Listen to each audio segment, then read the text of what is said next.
All right. So you were COVID.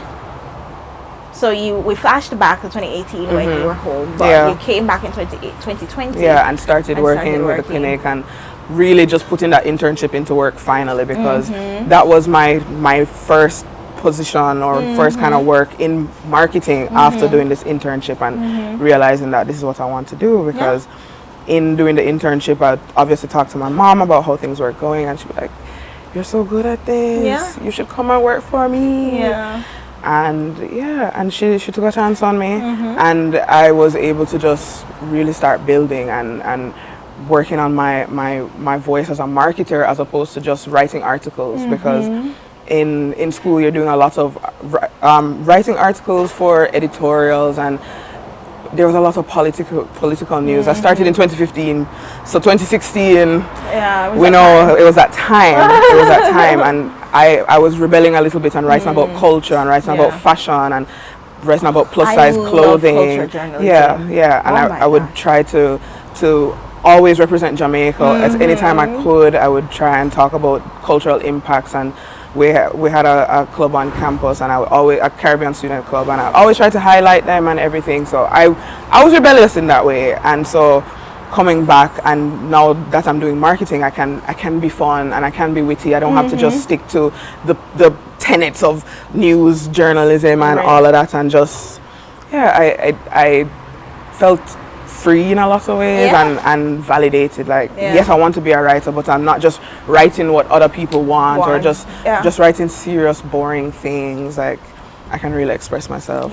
What do I want to read when I'm not working? What do I like to read?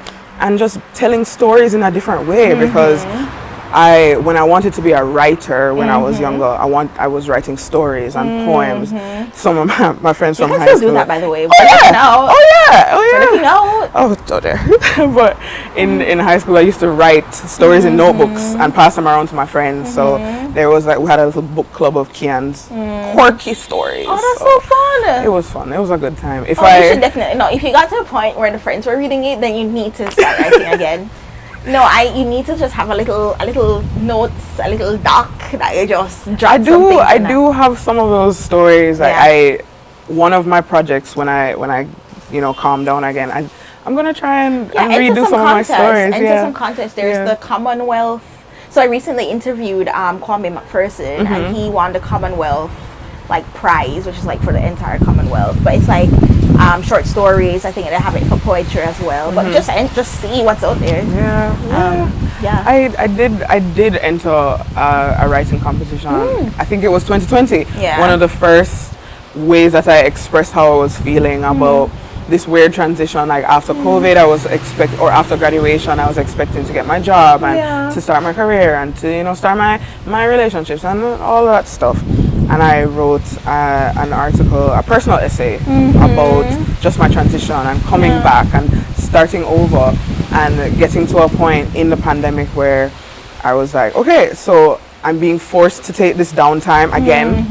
I took downtime before I migrated. I'm taking downtime again. So I was like, maybe I can work on myself. So I started exercising again and journaling and just trying to do this wellness thing, and it was necessary because I had never slowed down from I left Jamaica. I was just doing school, just trying to level up and everything. Not you being the stereotypical Jamaican. Properly. Going so hard. Properly. Two jobs. And doing all the school. Didn't even realize. You don't realize you just fall into just it. Going. We have things to do. Jamaicans are hustlers. We are. Jamaicans are hustlers. We're just trying to make it. We're just trying to make it. I don't know. There's something about the Jamaican spirit. We're such doers. And I always say Jamaicans are resourceful. We make it work and we do it.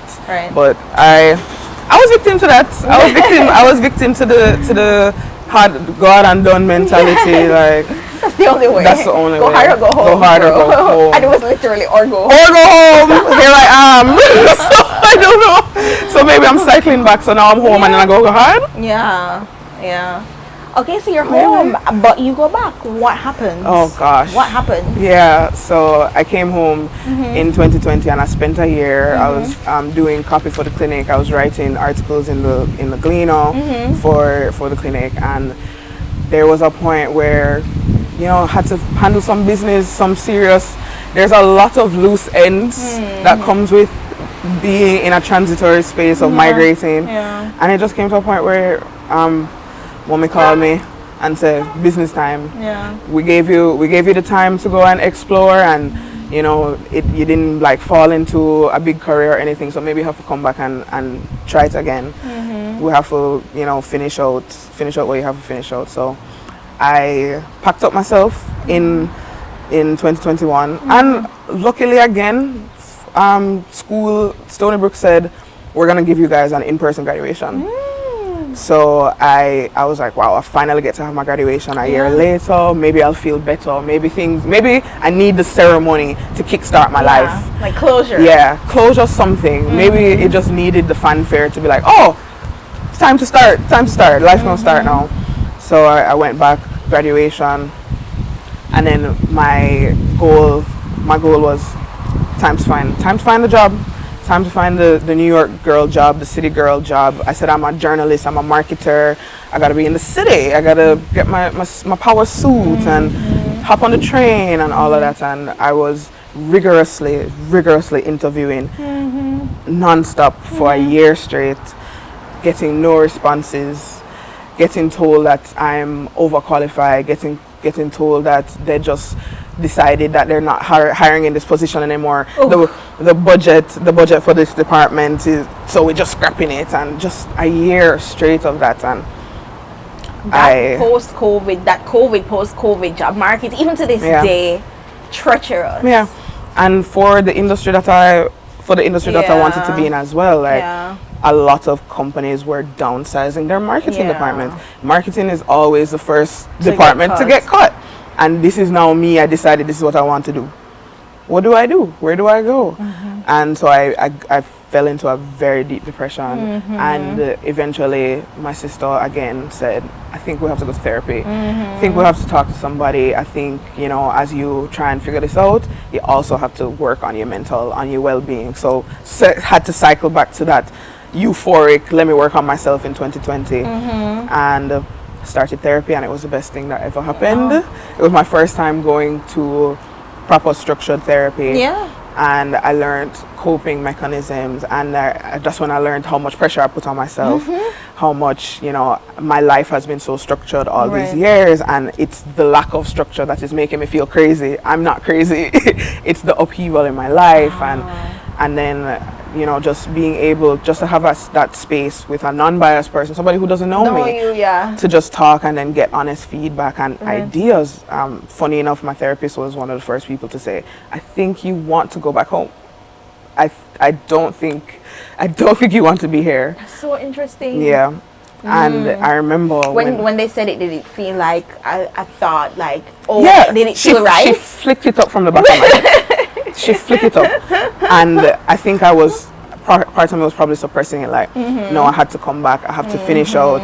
The guilt again. Like you feel like you owe it to everyone to be here, and in the first cycle of me going home, everybody, a lot of my grandma, uncles, aunts, everybody was like, can you really going back after you go school and you try so hard? What are you gonna do in Jamaica? You soon come back, man, it's alright, we soon see you. And so there was a lot of that, and I guess I took it on, and I said, wow, they're right. I can't give it up. I think I did say to my therapist, it's a part of our culture. People fight for this.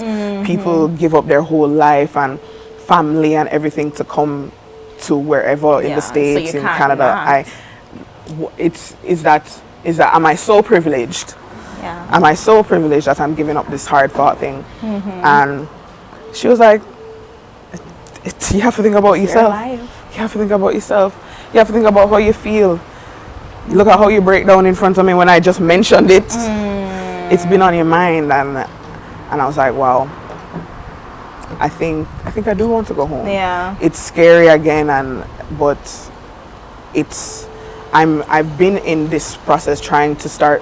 Every time I go to New York, I have to start over. Every single time I have to try a new approach. And I was getting to a point where, wow, it's just not working for me. I can't make it work. And then started with my sister first. I said, Keisha, I think I want to go home. And she's like, I know. It's okay. This is not your place. You're not happy here. Felt validated. Obsessed. I've never met you, Keisha, but obsessed. I like how you just tell her what she needs at the right time. Love that. That's my girl. That's my girl.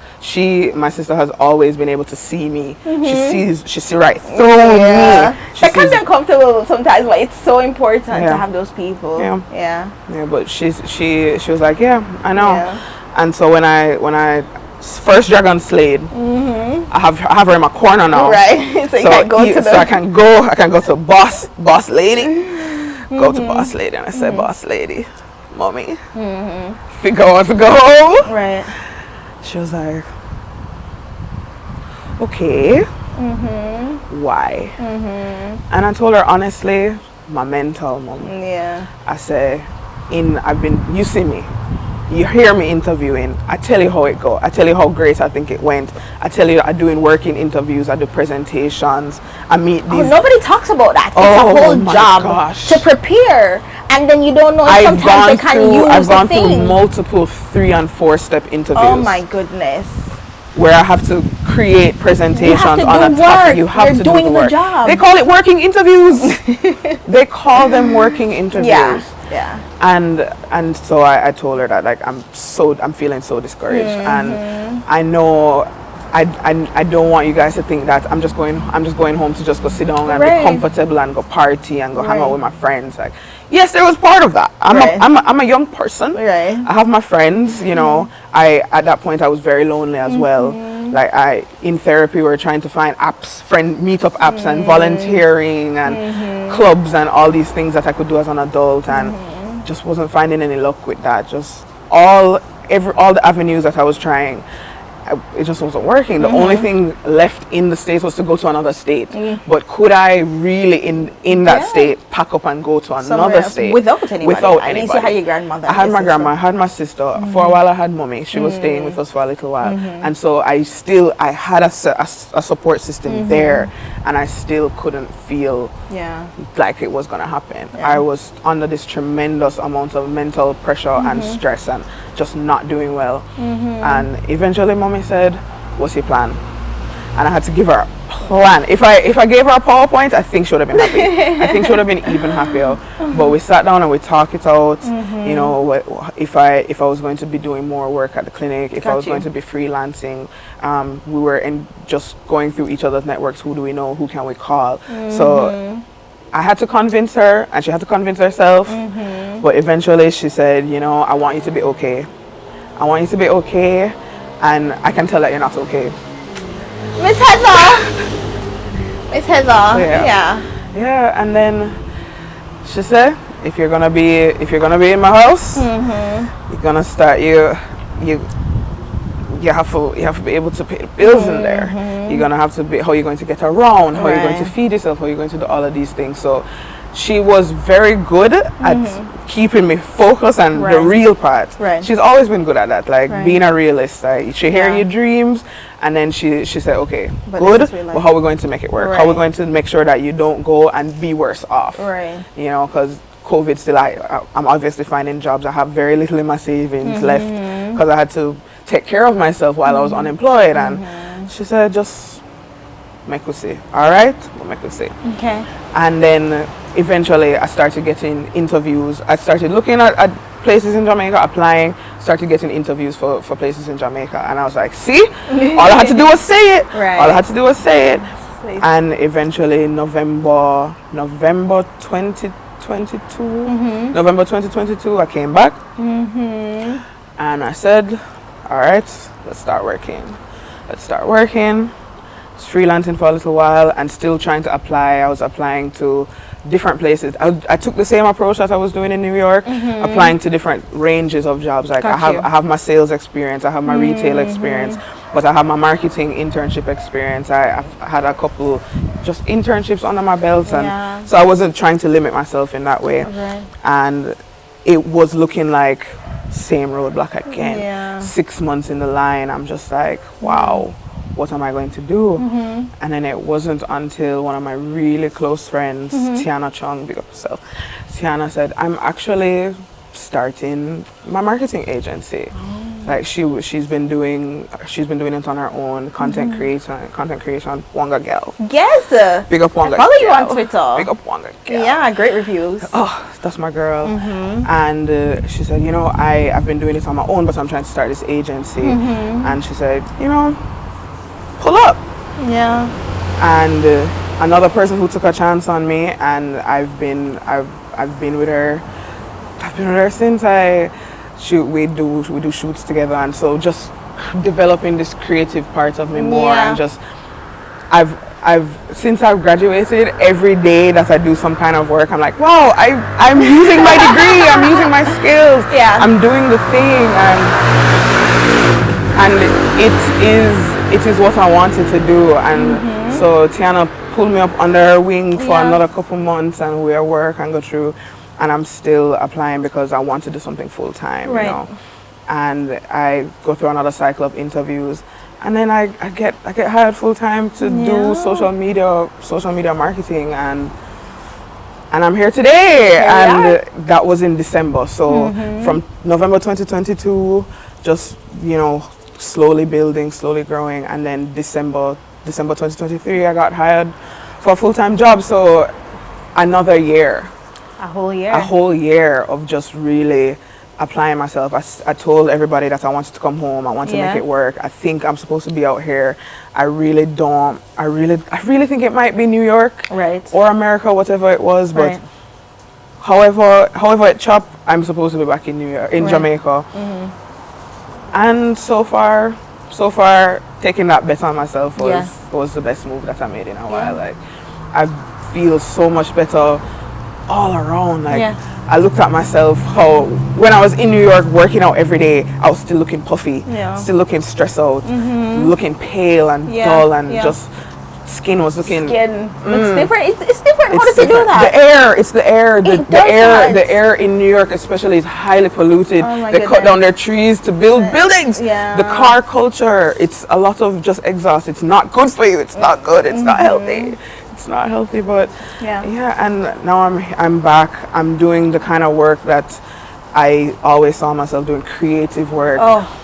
And it's not just I'm just, you know, running around, going out. I see the impact in just the companies that I work with and work for, and it's so validating. Just like opening up your phone or going on the road, and you're like, I did that. I was a part of that. Like my team, the team popped off, and it's just I'm every day. I'm like, I'm really glad that I pulled it out of me and said I have to go home. I have to go home.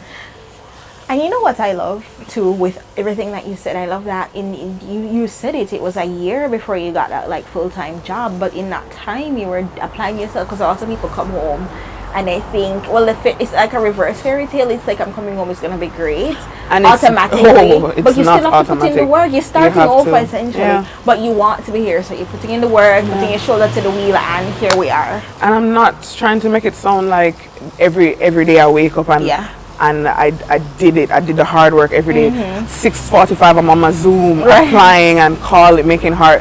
It was a long time before I was able to like go around and hand out my resume. Something that I did, like I printed out my resume and I said, Kian, go give it to people. And I walk around staggering. You hear that, people? In 2022, 2023, she was doing that. In the age of DMs and emails. And we're not too proud to do what we need to do. No. Okay, people? And there is a sense of pride that you really have to overcome. And you don't realize that you're being prideful, and you don't realize that because to me, I'll be honest and say, I felt like I was begging. I felt like I was begging because here's my resume, here's my experience, here. And you know, they might just throw it in the trash. Like sometimes they don't even see it. They don't even take it. And when you're applying to LinkedIn and Indeed, it is going into the trash. It is. And another thing that I know saved me, you're not gonna like this, people. You have to write your cover letters. And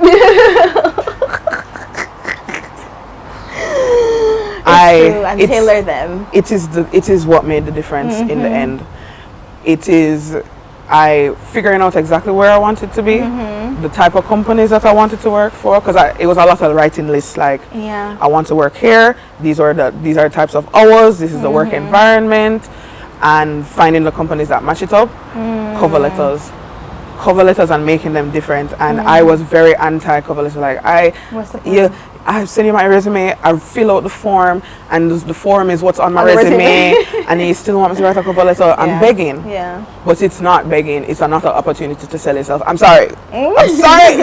I'm sorry. Don't shoot the messenger. I'm sorry, but I learned that the hard way. Because as soon as I changed my approach, and I was like, cover letters for everything, tailored cover letters. I redid my resume, everything. I sat down and I just did it over. I changed the scope. I kept it to Jamaica. I stopped applying to places in America. I stopped, and I said I'm moving back to Jamaica. I'm going to put my full focus here. Well, that's a big one, because the temptation can be there. It's like I can't do that. There was a especially point, when we're talking about US dollars. Yeah. Like, there was a point where it's like, should I try Miami? Yeah. Should I do Florida? Like, is that the compromise? I can, if I need to go back and forth for comfort, there's there. But I said no. Let me keep my mind in Jamaica and do it properly. And I was cold emailing, cold calling. Like, when I had my list, I wrote my cover letter, my new resume, and I sent it out. Wow. And that is when I started getting responses. Wow. And that, I think, from October, another person to big up, since we're bigging up people, Ashley Nesbeth. Yeah? Ashley, we were hanging out one day and she pulled me aside and said, Kian, you have fallen off. Oh my God. She said, that's rough, Ashley. I love you, but but I needed with it. love. And she said, you told me that this was your plan. You told me that you're going to do this and this and this. It's October. You know what? We need friends to draw us up. Yeah. We need friends to say, girl, what are you doing? She draw me up. She draw me properly. And that October, it was October 14th. Why don't know? Because we went to a party. And it was after the party, after the euphoria. She pulled me aside and said, girl. She said, girl, I know we just had the time of our lives, but let me pull you back. And that October, I crunched it. And December, I started my new job in December. It's amazing. It's incredible. It's crazy. It sound highfalutin. It is intention. It's intention. It's about setting intention. It's about pulling away from the US market. It's about putting everything, redoing those documents. Like, it's intention. Making sure that the correct really number. Everything into something as simple as my US number was still on the resumes. Okay. Just making sure they call it. So really committing to being out here and doing everything out here. And not trying to keep one foot in New York out of fear. Because it is out of fear. It is out of fear. It's like I tell everybody, I'm moving back, I'm gonna do it. But what if it still doesn't happen? Right. But from I say, no, this is what I said. Yeah. This is what I said and this is what I want. And I went to work. I went to work for the first, it was the first time since I moved back and I came back into myself and, look around and I said I wanted to come back in Jamaica. I'm in Jamaica. I said I wanted to live somewhere on my own. I live on my own. I said I wanted space to do content when I have the content and I got it. So now I have to turn on and I have to fill in the gaps. I have the environment. It's really just me now. Oh. And so I did it. I plugged in and it paid off. It paid off. So and I'm still, it's February now, and so I'm still I can't believe I did that. And my new fear is it gonna get taken away from me? Am I gonna lose it now that I get everything? And because it really is everything. Yeah. I looked at my journal and I was like, it's everything. No one knows. It's not gonna get taken away. Yeah. It's always just gonna get better, even if one opportunity goes away, another will come up because you're doing what you're supposed to do. Yeah, and it's allowing myself to be like, you did that. Yes, and basking it a little bit, because sometimes we feel like when we're on the go and we're trying to achieve, we can't enjoy it because I still have to fix it up. I still have to make sure that it is firm and stable and real, and all of that. And but as I you know, as I continue working at this new job, I now have to make sure that I stop and look around and be like, good job. Yes. Good job, and just thank you to myself for keep going. Yes. Thank you to the universe and everybody. Yes. And I had to call my mom the other day and be like, thanks for not giving up on me. Yeah. I'm sorry. Yeah. I'm sorry that I, you know, like, that I slacked off. Because after Ashley draped me up, I said, wow, I really did slack. It's October. Yeah. It's October. And but it's hard because it can be exhausting too, right? The job search, the you're happy to be here, but it's still not where you want to be. And so not only that, another thing that I'm still working through is I was living with my sister and my grandma. So I'm living on my own. Even when I was in college, I had roommates. There was a suite it was 6 of us in a suite. So there's always somebody around. Yeah. I'm here now. I have a whole day of work on the road and come home and the garbage is still there because I did not take it out. Yeah. And so it's a lot of adjustments on different levels that I have to give myself. All the grace that people have given me, I need to give it to myself, and I'm not good at that. Yeah. I'll admit I'm not good at that. But you'll get mental. Yeah, because I'm actually, now it's the awareness, it starts there. That's where it is. Yeah. You have to say, I'm not doing this. Yeah. And then start doing it. Yeah. That's real. It feels silly when you say this is what that is. You have to have the conversations with yourself. You have to talk to yourself. You have to talk to yourself. And I've always been good at talking to myself. Yeah. But I would say that's the only way to get a sensible answer around here. It is. Who knows you better than you? That's so true. Who knows how to make sense of the crazy thoughts better than you? True. So I'm getting better at not just, you know, even if it is an anxious thought, it has to come from somewhere. Yeah. So give it the space, learning not to dwell, and then learning what I need to learn from it, and just doing what I have to do. And yeah, every day is a day. Yeah. Every day is a day. Right. Yeah. Fact. All right, so we're coming to the close of this. I think we've learned a lot about like guilt and self-forgiveness and self-awareness and like believing in yourself and like believing in yourself, taking the plunge when you really want something, like putting all your effort into it and setting the intention. I think we've learned a lot about that today. So I want to ask you what one of your favorite pieces of work, even if it was in college, like if there was a piece of copy you wrote or a particular post that had like so much engagement, like it surprised you, like do you have a favorite piece of creative work that you've done? My all-time favorite thing that I've written, whatever, it was a college piece, and it was one of the first times that I said, everyone is writing about what they want to write about. The guys are writing about sports every week. Every week the guys are writing about baseball. Every week they're writing about video games. I'm going to write about the fact that I live on Long Island and I struggle to buy clothes because the market is not tailored to plus size black women. And so one of the projects was to do, I think it was for the same extended class where you had to do multimedia. I wrote an article called, I think it was Long Island Struggles to Cater to Plus Size Women. Yeah. And I wrote about the stores in the closest mall to school, Smith Haven Mall. It was difficult to do shopping, and I interviewed girls from school, and that's when I realized, well, I'm not the only person who feels this way. Other people are feeling like this. And so it had an accompanying video, and I reached out to this really popular plus size influencer on Long Island, who's her name, Megan O'Connor, and we did a great video. She took me around the mall and she told me about, you know, she said a really good line that she said was, girls are caught up in the size of things when they just need to focus on how it fits you. And that's so true. That's so true for anyone. So true for anyone. For anyone. It doesn't matter. You have to dress for yourself, your body shape, your body type. And literally the excess, if you are extra small, the extra small could be huge on you. It runs different from brand to brand, or you know, depending on the cut of store, it's the cut and all of these things. And so I got to give all of these girls a space to talk, but something that I noticed, I will take credit for this. So after the article came out, it got picked up in the school newspaper and everything. The school newspaper gets circulated at the mall. Old Navy changed the structure of their store. They changed the plus size section was visible. It was bigger. They had plus size mannequins. Whether they plan to do it, it doesn't matter.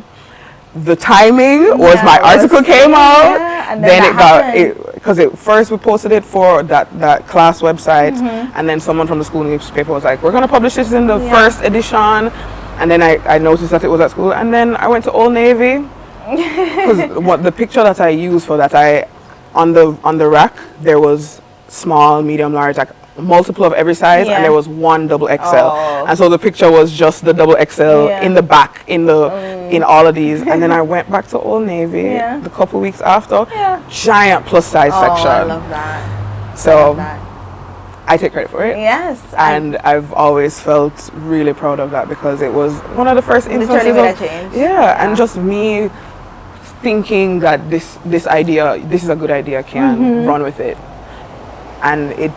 Even if it didn't have that impact, it was a good piece of work. It was important. There was no one at school writing about things like that. Even the culture and entertainment people, it could be very surface level. Right.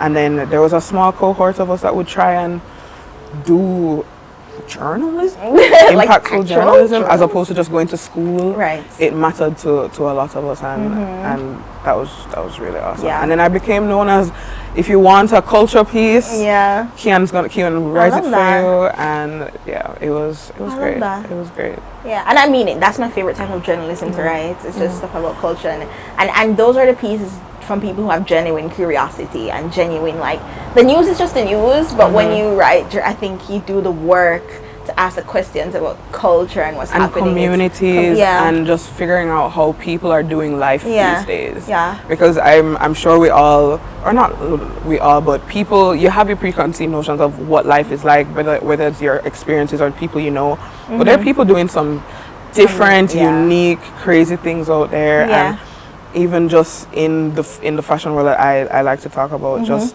the way that women and queer people are presenting themselves as plus size bodies, and not just wearing whatever they want to wear, and just being so expressive with colors, because I know that was a tangent, but no, you're fine. And that's desirable bodies too, and but no, it's important to say. That's my passion in life. And I'm now a person that I wear what I want, and I wear what I have. So thank you. That was good, and we love it. So before we go, I would like you to share 3 tips for anybody who wants to go back home, wherever home is. 3 tips for repatriation, and tell them to the camera. Okay, so the first tip, you have to be honest with yourself. Have an honest conversation. Like, yes, you have this desire to go back, but is it based in reality? Is it a pipe dream? There might have been a reason you left in the first place. You have to do a whole evaluation of this, and if you, at the end of the evaluation, you write your pros and cons list and you decide you're going, go for it. Like, once you've set your mind up, allow yourself to explore, allow yourself to do it. Another tip is, don't do it alone if you can, and you don't have to have family. You know, family is difficult for a lot of people, but engage your system, your family, your network, people you went to school with, especially when you're coming back. You went to school for a reason. Talk to those people. Those are the people working right now. Those are the people living. You can get an accurate, look at how life is currently, because you've been away, and your perception might not be 100%. And third, do as much planning as you can. Where you're gonna live, or do you have family to live with? All of those things, and be intentional and give yourself the grace and do it. Go through with it. Bet on yourself. Amen.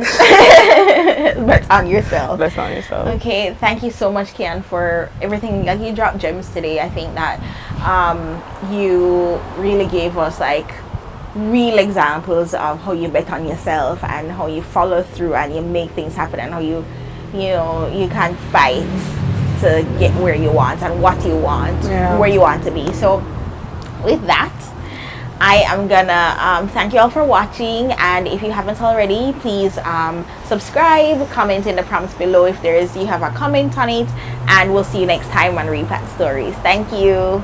Bye, everybody.